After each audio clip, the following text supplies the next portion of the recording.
Kung meron man akong marerecommend sa inyong impact wrench na magagamit nyo sa CVT ng motorsiklo nyo or kahit sa mga lightweight na kotse, eto yon. This is a 330 Newton meter from Tanzu.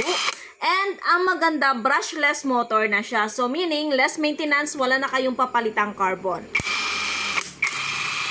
Oh, actually meron itong dalawang mode. Ito yung kanyang low and high.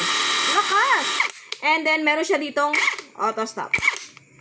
And of course, para ma-monitor mo yung battery mo, meron siya ditong battery indicator. At huwag kang mag-alala, itong ating impact wrench na to is 3-in-1 na. May kasama na itong adapter, may drill bits na rin, may screw bits. And yes, pwede siyang gamitin pang barena, pwede siyang gamitin pang screw just in case mangangailangan ka.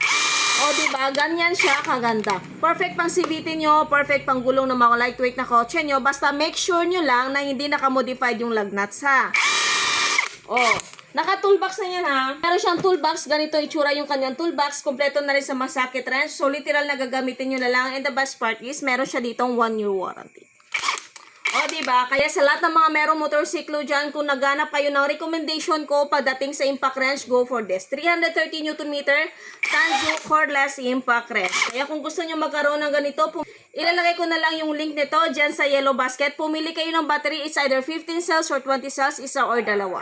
Click the yellow basket to order.